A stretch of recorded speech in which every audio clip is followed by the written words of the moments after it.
Finalmente, la semana pasada, Dios nos ayudó a entender que podemos ser intimidados por diversos factores contra el propósito de Dios, porque ah, tenemos guerra, tenemos oposición, tenemos enemigos, ¿verdad? Entonces, la semana pasada nos ayudaron a entender que podemos ser intimidados por diferentes factores contra el propósito de Dios, y en ese sentido se nos dio un nuevo llamado a santificar al Señor nuestro Dios en nuestros corazones, para que no seamos intimidados y para que podamos ser testigos de lo que Dios ha hecho en nosotros. ¿Recuerdan eso? Segunda de Pedro 3, 15 al 16.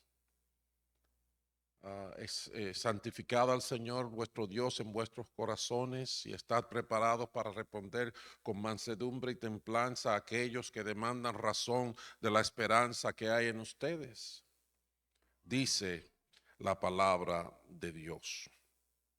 Entonces, antes de continuar con mi mensaje de hoy, porque ese no es mi mensaje de hoy, quería que nos diéramos cuenta de que simplemente esto no es un lugar de acumulación de mensajes, de acumulación de información. Eso lo están haciendo la gente que bregan con AI.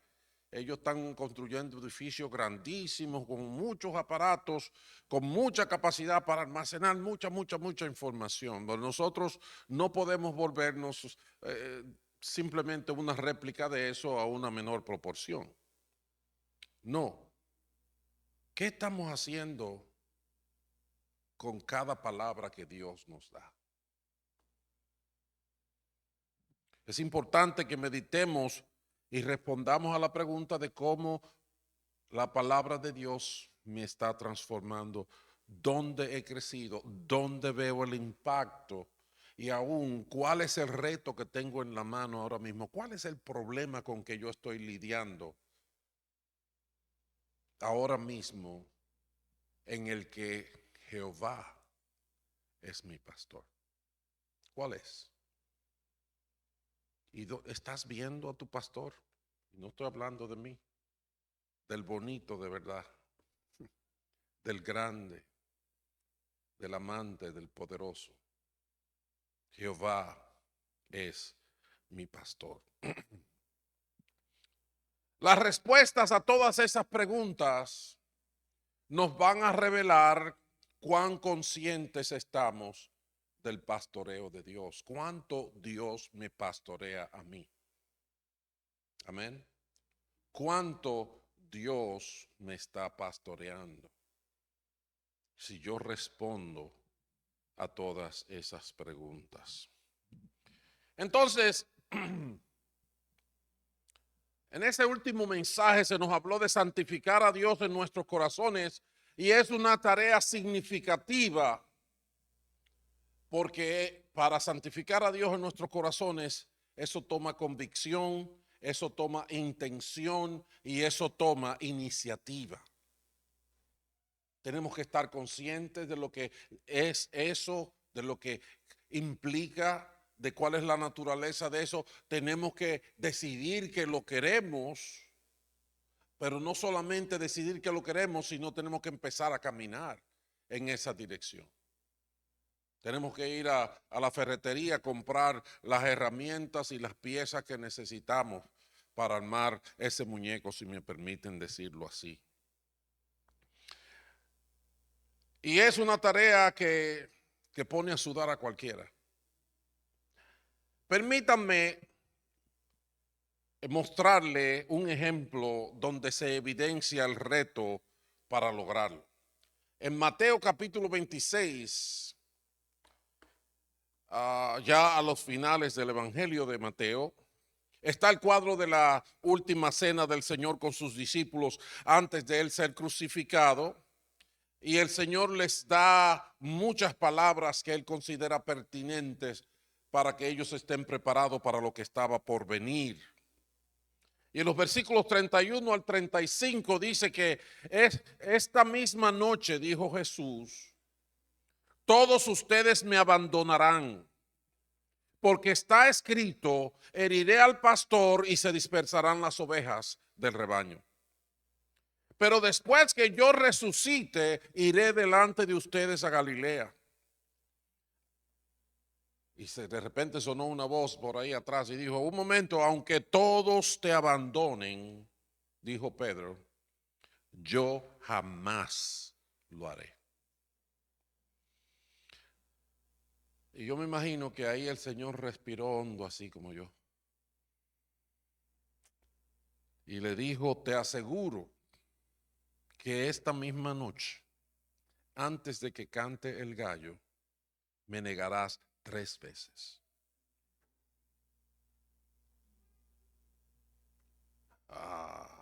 Yo conozco ese monstruo que sube así a veces dentro de uno, de cierto tipo de persona. Aunque tenga que morir contigo, insistió Pedro, más te negaré. ¿Y sabe qué pasó? Eso levantó las masas. Porque dice la palabra, y los demás discípulos dijeron lo mismo. Aunque tenga que morir contigo, óigame, eso parece que tenía santificado el corazón bien ahí a la máxima potencia, ¿verdad que sí? Parece un cuadro de total fidelidad al Señor encabezado por Pedro. Jamás, oye, no fue, no, yo no te voy a hacer eso, no, es jamás te negar. O sea, se puso el cinturón más fuerte que él tenía, ¿verdad? Se amarró los calzones y dijo, no, jamás. Pero ¿qué pasó a la hora de la verdad? Si ustedes van a ese mismo capítulo, a los versos 73 en adelante, dice, poco después se acercaron a Pedro los que estaban allí y le dijeron, esto es en el jardín, después que Jesús estaba preso y él estaba siguiéndolo a donde quiera que él iba, y la gente que lo veía decía, hey, ven acá, yo como que te he visto a ti con el hombre este. Y le dijeron, seguro que eres uno de ellos, se te nota en tu acento. Y comenzó a echar maldiciones y juró, a ese hombre ni lo conozco. Wow. ¿Qué le pasó al jamás te negaré? En ese instante cantó un gallo.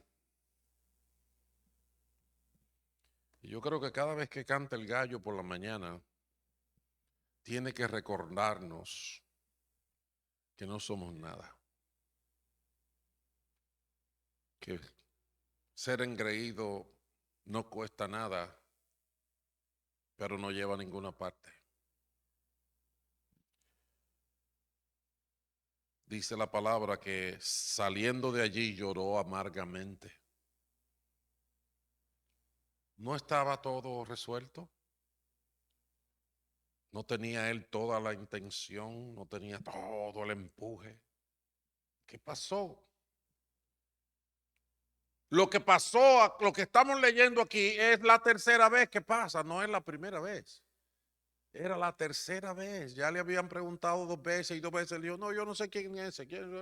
No, yo no tengo nada que ver con él. ¿Cómo cambian las cosas por unas horitas, verdad? Pero yo quiero que ustedes me entiendan. Yo no estoy tratando de decirle a ustedes que los pescadores no sirven, ¿verdad? Que Pedro era muy poca cosa, que tenía que estudiar como yo estudié. No. No tengo la menor intención de acusar a Pedro ni a nadie. Pero por el contrario, quiero que tengamos la capacidad de poder entender nuestra realidad. Es como que nos miremos en el espejo, ¿verdad?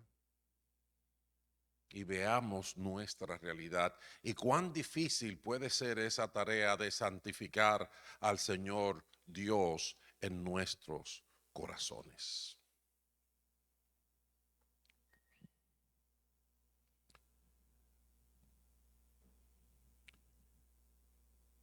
Pero quiero recordarles que esto de santificar a Dios en nuestros corazones no era un fin en sí mismo. En el contexto de segunda de Pedro capítulo 3, donde dice que debemos santificar al Señor nuestro Dios en nuestros corazones, ¿cuál era el fin? ¿Qué se quería alcanzar?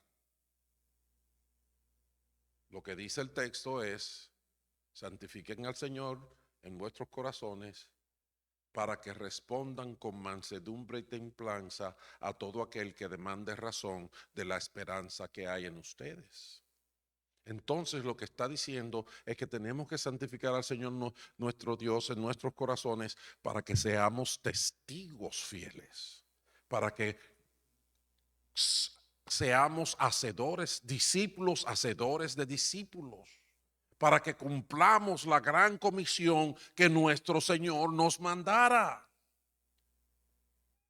de ir y hacer discípulos de todas las naciones. En otras palabras, en la Biblia eso también se llama llevar fruto, y fruto que perdure, dijo el Señor en Juan capítulo 15.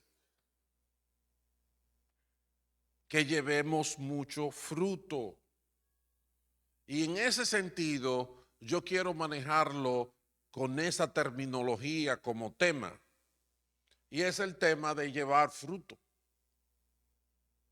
Y la palabra en verdad para el día de hoy no es lo que acabamos de ver, es la que viene ahora.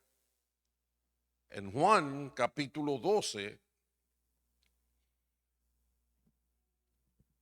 está una enseñanza muy específica y bien fuerte del Señor Jesucristo, y se las dio a sus discípulos cuando se aproximaba la hora de ir al Calvario. Actually, al comenzar el capítulo 12, dice que faltaban 6 días para la Pascua. ¿Cuándo murió Jesús? En la Pascua. Y en ese contexto, él dice, Juan capítulo 12, el partir del verso 23, ha llegado la hora de que el Hijo del Hombre sea glorificado, afirmó Jesús. Y yo no sé qué provoca en ustedes esa expresión, pero yo me imagino que aquellos que estaban allá con él, cuando él dice ha llegado la hora de que sea glorificado, dijeron, ajá, ahora es. Romanitos, pónganse en fila que van a caer uno por uno. Nos vamos a librar de todos ustedes. Vamos a coger el poder. Imagino que les pasó por la mente. Pero Jesús dice, ha llegado la hora de que el Hijo del Hombre sea glorificado, y les continuó diciendo, les aseguro, verso 24, que si la semilla de trigo no cae a tierra y muere, se queda solo. Pero si muere, produce mucho fruto. Si muere, produce mucho fruto. El que ama su vida la pierde. En cambio, el que aborrece su vida en este mundo la conserva para vida eterna. Quien quiera servirme debe seguirme, y donde yo esté, allí también estará mi siervo. A quien me sirva, mi Padre lo honrará. ¿Se fijan? Jesús dijo, ha llegado la hora de que el Hijo del Hombre sea glorificado. Me imagino que eso los puso a volar en sus mentes. Pero en realidad el Señor Jesucristo se dirigía a la cruz, porque la cruz era el camino que producía mucho fruto. La cruz era la que iba a dar el resultado que en el capítulo 3 dice que por el amor que Dios sintió por el mundo, de tal manera fue que envió a su Hijo unigénito, para que todo aquel que en él cree no se pierda. Porque como la serpiente fue levantada en el desierto, era necesario que el Hijo del Hombre fuera levantado, para que todo aquel que en él cree, que ponga su mirada en él, que ponga su esperanza en él, no se pierda, sino que se salve. Bendito el nombre del Señor. Entonces, aquí hay un concepto que puede chocarnos, especialmente en el tipo de sociedad que vivimos, porque Jesucristo dijo: si la semilla de trigo no cae en tierra y muere, no lleva fruto. Para llevar fruto, para obtener el resultado, para que la gloria sea real, tiene que morir. Hay una ilustración muy bonita o muy visible. Yo no sé cuánto han visto un coco seco con toda su cáscara, ¿verdad? Parece algo que ya se ve tan descolorido y tan seco, tan feo, que ya no sirve para nada.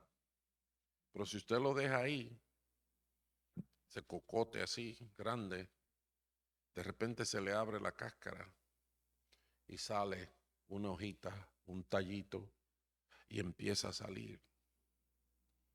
Y después de cierto tiempo, si usted planta ese coco en la tierra, el coco se destruye, se deshace y se convierte en raíces. Y más tallo sube, más hojas aparecen y más ramas. Y al final de cierto tiempo, el montón de cocos están ahí.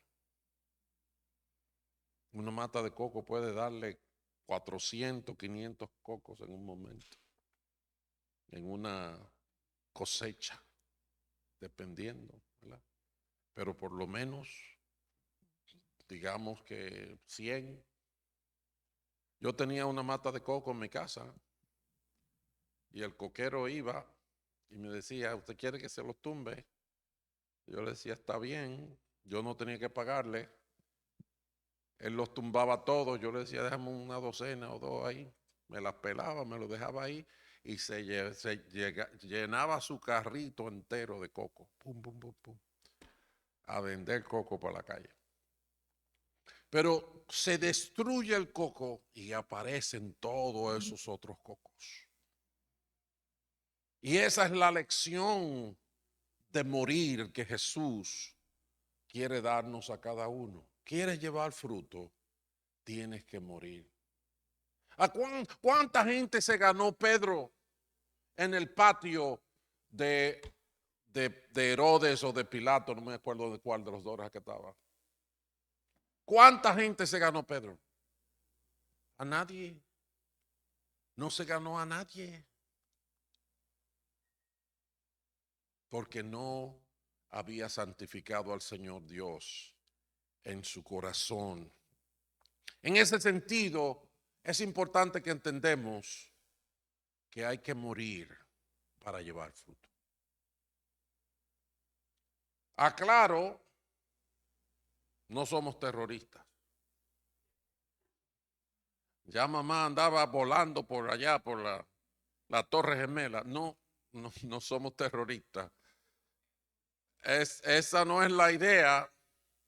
Al contrario, ¿sabe cómo la palabra llama a esa idea en otro contexto? Lo llama sacrificio vivo.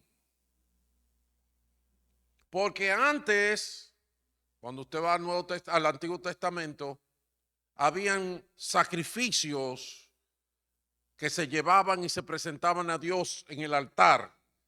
Normalmente animales, o siempre animales, o normalmente, bueno, a veces había comida que se llevaba también, pero normalmente animales en cuanto a cosas vivas, y se mataban en el altar y se derramaba la sangre y se cocían y etcétera, etcétera, y eso eran sacrificios para diferentes propósitos.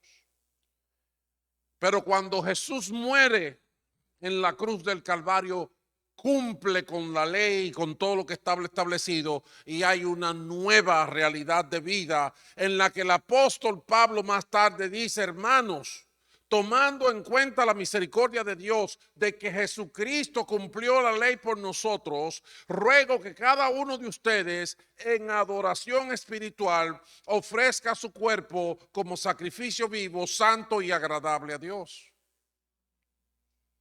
O sea que esto no es asunto de derramar sangre. Ya la sangre que se necesitaba derramar se derramó en el Calvario. No estamos hablando de derramar más sangre, no. Pero sí hay una muerte de una persona que cambia su realidad, y es como que usted vaya y cuando pasen el plato de la ofrenda, que ya aquí no se pasa, pero cuando pasan el plato de la ofrenda, usted no saca dinero y lo echa, usted se para encima de ese plato y dice: yo soy tu ofrenda, yo soy tu sacrificio, sacrificio vivo, voy a vivir para ti. Segunda de Corintios 5:14 dice: el amor de Cristo nos constriñe, pensando esto, que si uno murió por todos, luego todos murieron. Y murió por todos, para que los que viven ya no vivan para sí, sino para aquel que murió y resucitó por él. Amén.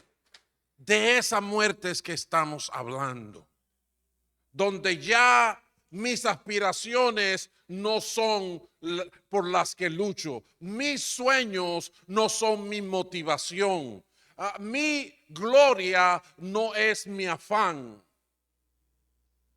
sino la voluntad de mi Padre que está en los cielos. Esa es la muerte de que estamos hablando. Es un sacrificio vivo.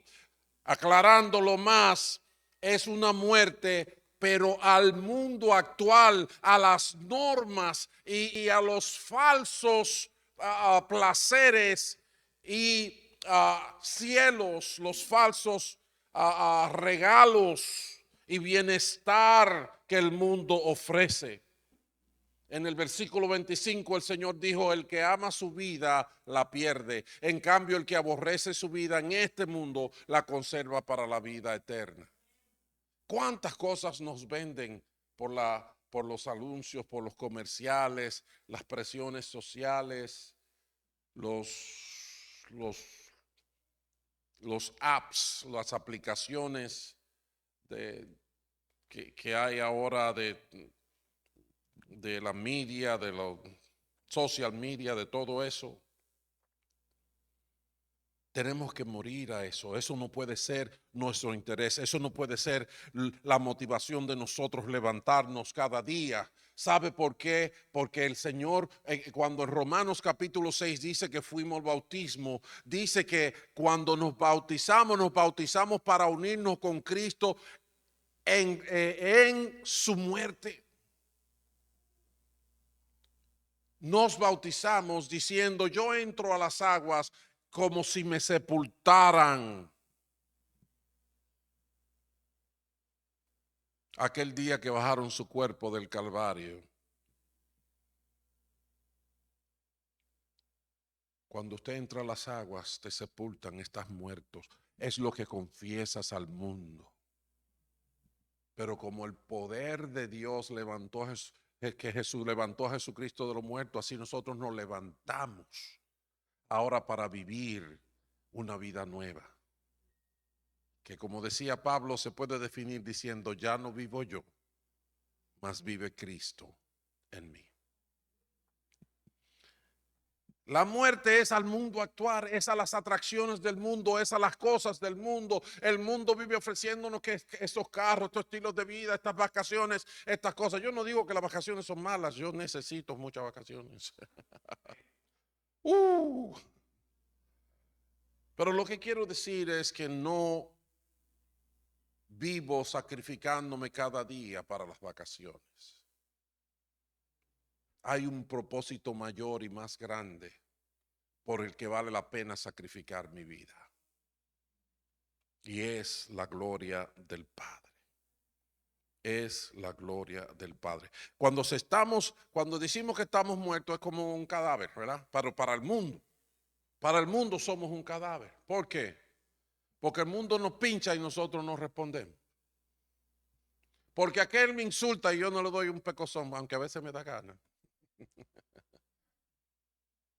Porque estoy muerto.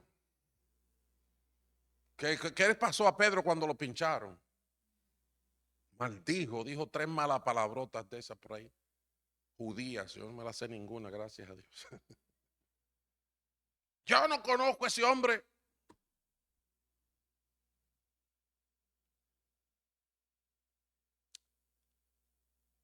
Lo primero que Dios me dijo que tenía que hacer conmigo era matarme para poder usarme. Yo que creía que era el premio de la lotería que él se sacó. Lo primero que me dijo fue, no sirves. No, no. Y esto, Y, mira este perfil, dijo, ay mijo, ay mijo. Yo soy amigo de mami nena, me dijo.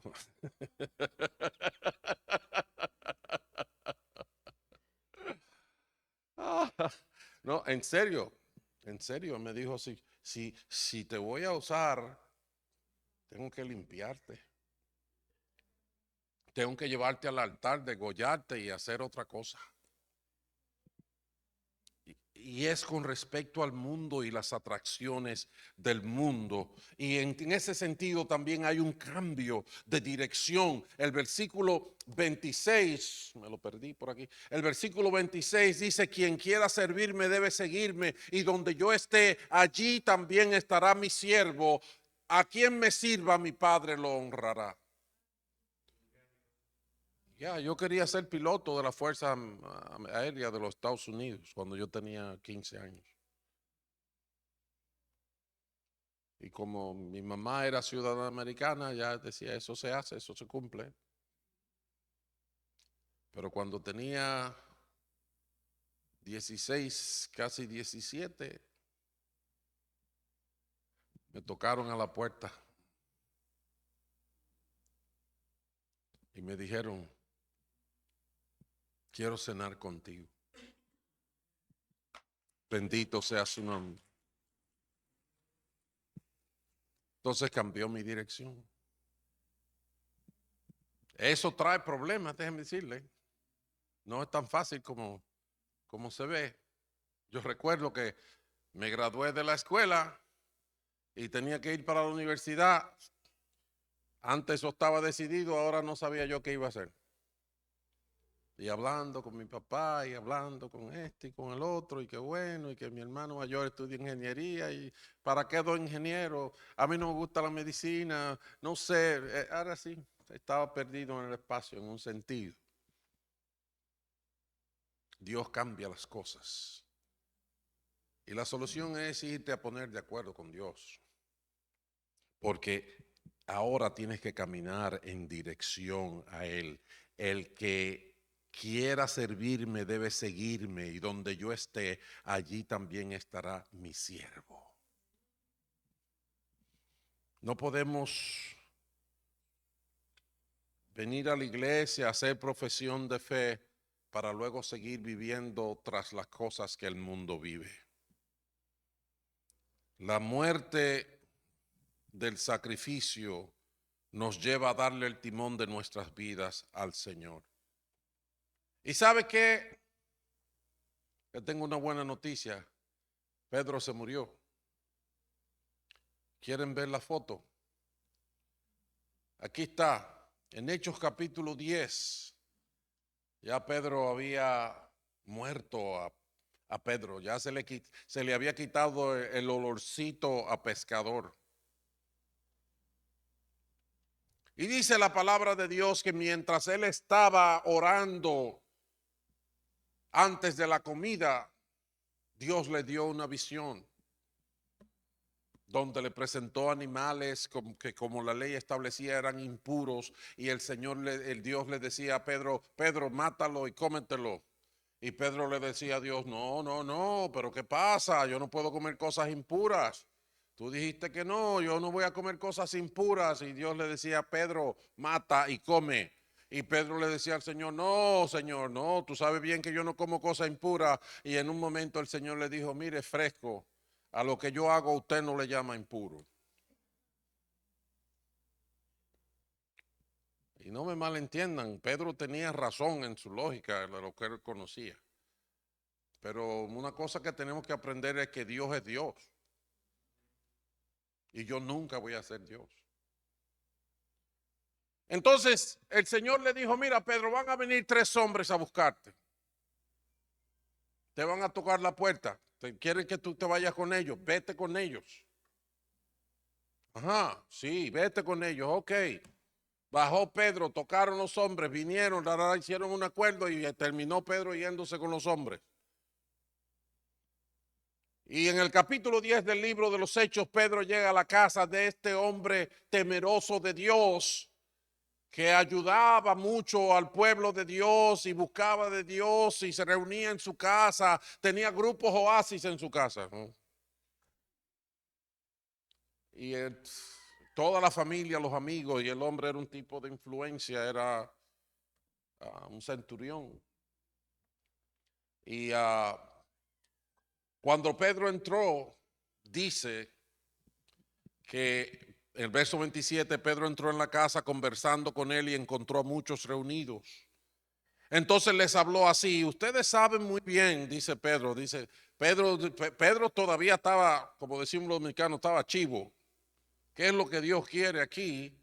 Me está pidiendo cosas que yo no estoy como muy de acuerdo. Entonces dice, ustedes saben muy bien que nuestra ley prohíbe que un judío se junte con un extranjero o que lo visite. O sea que estoy aquí como que el piso está caliente, no me puedo parar aquí, quiero salir. Pero Dios me ha hecho ver que a nadie debo llamar impuro o inmundo. Dios estaba cambiando la perspectiva de la vida. Por eso, cuando mandaron por mí, vine sin poner ninguna objeción. Ahora permítanme preguntarles, ¿para qué me hicieron venir? Así que uno se muere. Cuando uno se muere en términos espirituales, en términos de crecimiento, en términos de llevar mucho fruto, uno pierde el control de las cosas y Dios coge el timón. Lo que usted tiene que asegurarse es que usted oiga bien claro qué es lo que Dios está diciendo. Entonces, Pedro está que se está cuidando mucho y dice, bueno, yo estoy seguro de esto, yo he querido cumplir con todo lo que a mí se me ha mandado.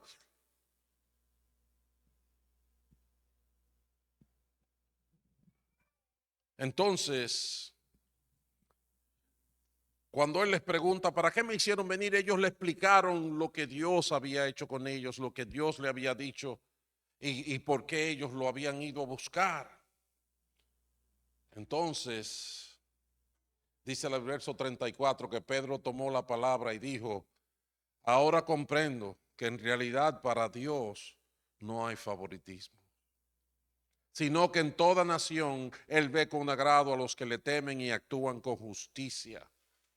Dios envió su mensaje al pueblo de Israel anunciando la buena noticia de la paz por medio de Jesucristo, que es el Señor de todos. Es el Señor de todos. Así le habló Pedro a ellos. Y en el verso 44 en adelante dice que mientras Pedro estaba todavía hablando, el Espíritu Santo descendió sobre todos los que escuchaban el mensaje. Los creyentes judíos que habían llegado con Pedro se quedaron boquiabiertos, asombrados. Perdón, de que el don del Espíritu Santo se hubiera derramado también sobre los judíos, pues los oían hablar en lenguas y alabar a Dios. Entonces Pedro respondió: ¿acaso puede alguien negar el agua para que sean bautizados estos que han recibido el Espíritu Santo lo mismo que nosotros? El mismo Pedro está así como diciendo: wow, Dios no pidió permiso y está haciendo lo que bien le parece.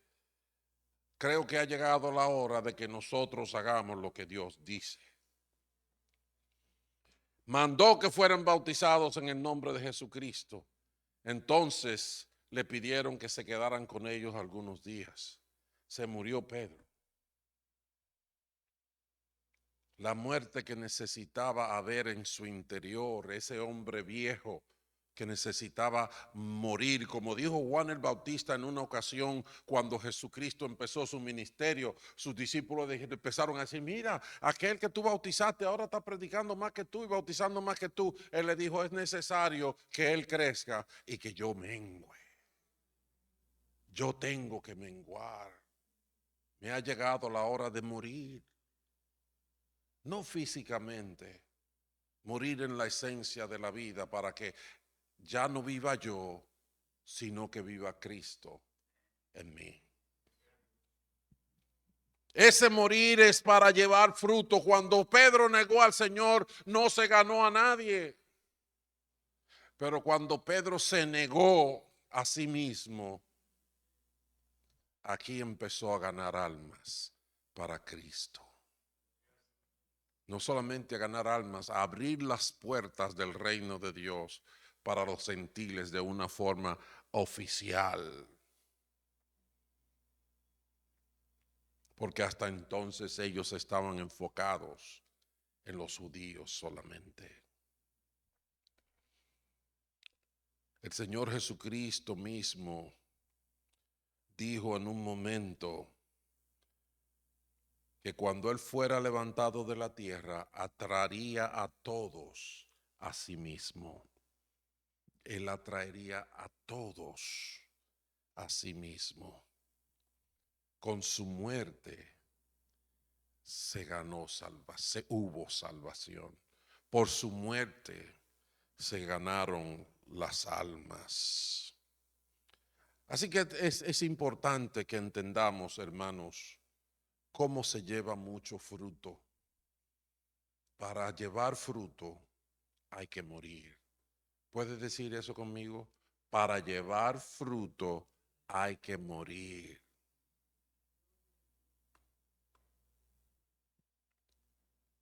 Yo estaba muy acostumbrado a quien yo era y todavía hay cositas que me da lucha soltarlas. Pero para llevar fruto hay que morir. Y morir es ser una ofrenda viva, es morir a las ofertas del mundo, estar cerrado a las ofertas del mundo, es cambiar la ruta y ahora dirigirme hacia Cristo. Y morir finalmente, como dice en los versos 27 y 28, es resetear, es reajustar mi vida para la gloria del Padre. Aunque haya momentos difíciles, Jesús dijo, acuérdense que Él estaba 6 días antes de ir a la cruz. Cuando dijo esto, dijo: ahora mi alma está angustiada. ¿Y acaso voy a decir: Padre, sálvame de esta hora difícil? Si precisamente para afrontarla he venido, dijo Él. Ustedes se fijan cómo Dios es tu pastor y Dios tiene su agenda contigo. El problema es cuando pensamos, no, el pastor, el Dios tiene una agenda con el pastor, porque yo no sé, él sabe mucho de Biblia o lo que sea que tú pienses. Pero conmigo yo no, yo vivo metido en esto, metido en esto otro, lo otro, vengando con los muchachos, la familia, los carros, las cosas. Realmente conmigo no hay nada pendiente, pues no es así. Él subió a la cruz para atraernos a todos a sí mismo. Dios dice que somos salvos por gracia, por medio de la fe, pero que somos hechura suya para buenas obras que Él preparó de antemano. Sí hay planes contigo. No importa cuánto sepas de Biblia o no. Sí hay planes. Y todos tenemos que morir, empezando por el pastor. Todos. No es que, ay, yo sí tengo que morir de cuántas cosas. Ah, pregúntale al pastor si tú quieres sentarte a recoger basura.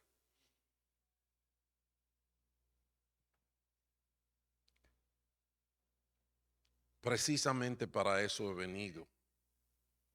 Padre, glorifica tu nombre. Hay cosas difíciles y en nuestra oración no debe ser que no me ocurra esto, como Jesús mismo dijo, que pase de mí esta copa. No, la oración tiene que ser glorifica tu nombre, como Él dijo, no sea mi voluntad, sino la tuya. Glorifica tu nombre. Entonces desde el cielo, quizás lo que no se había oído todavía en el mensaje de esta manera, se oyó una voz que decía, ya lo he glorificado y volveré a glorificarlo. Dios iba a volver a glorificar su nombre con Cristo Jesús. Dios va a glorificar su nombre contigo. Si tú piensas que eres muy poco, si tú piensas que eres muy débil, acuérdate lo que le dijo a Pablo, que Pablo concluyó, de buena gana me gloriaré en mis debilidades para que repose sobre mí el poder de Cristo.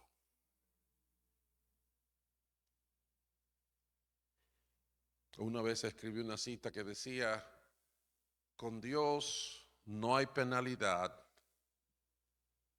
por la debilidad. Él no te penaliza porque eres débil. Jesús dijo, me ha ungido el Espíritu de Dios y me ha enviado a liberar a los oprimidos por el diablo, a los pecadores, a los pobres. La debilidad para Dios no es una maldad, es una oportunidad de que Él se glorifique, de que la gloria sea de Él. Así que termino diciendo que el panorama es claro. Si la semilla de trigo no cae en tierra y muere, se queda solo, pero si muere, produce mucho fruto. Si la semilla de trigo no cae a tierra y muere, se queda solo, pero si muere, produce mucho fruto. Tienes que soltar. Tienes que dejar que el Señor sea tu pastor. Todos tenemos traumas del pasado, de gente que abusó de nosotros, de gente que nos engañó, de cosas malas que nos pasaron y nos ha quedado un pánico. Todos. Pero no puedes vivir bajo la esclavitud de eso. Muérete. Muérete.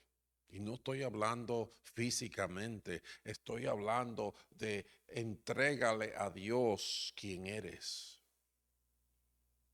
y deja que Él te lave con la sangre de Cristo, te dé el poder del Espíritu Santo y su presencia para que te guíe, para que te fortalezca, para que te alumbre.